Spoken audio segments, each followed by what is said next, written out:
Kembali tim Cimat punya cerita dengan judul Korban Kecelakaan Balap Liar.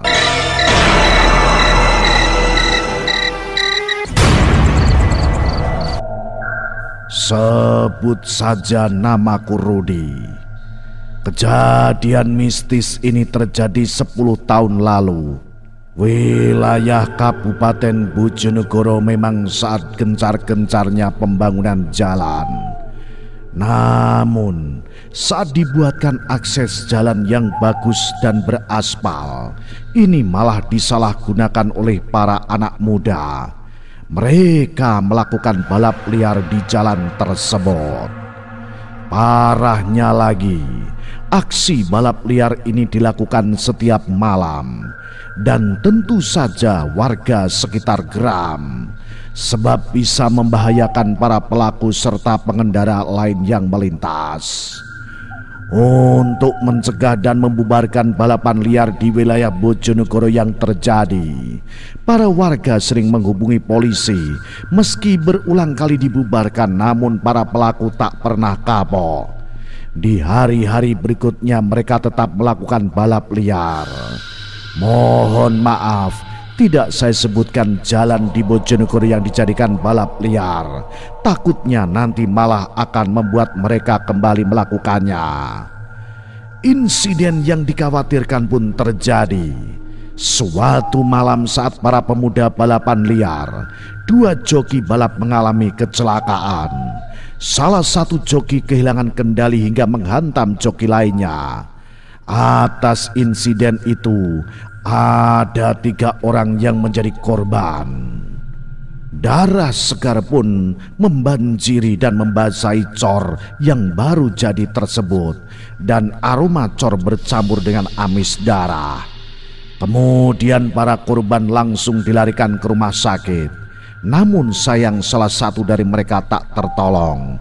Ia mengalami luka parah di bagian kepala sehingga meninggal dunia. Setelah ada korban jiwa, jalan tersebut kemudian tidak dijadikan lagi arena balap liar. Setelah itu, kejadian mistis pun terjadi.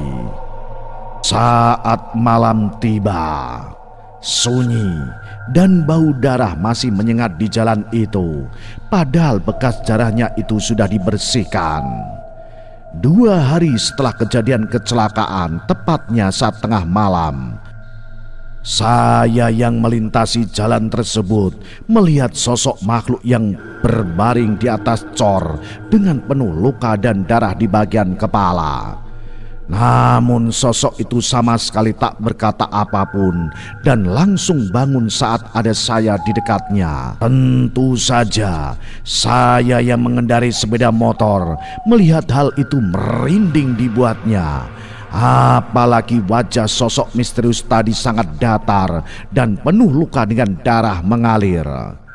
Ketika saya telah melewatinya dan hendak menengok ke belakang, sosok menyeramkan tadi telah menghilang. Ternyata insiden itu merupakan permulaan teror dari hantu korban kecelakaan balap liar.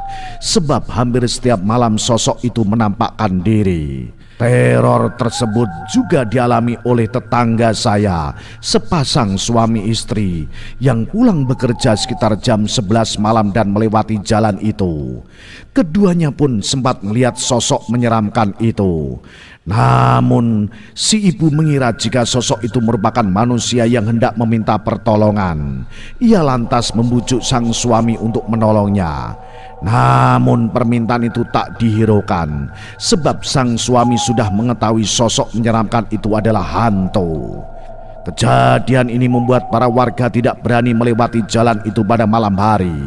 Teror sosok menyeramkan tadi terus terjadi hingga 40 hari setelah kejadian kecelakaan.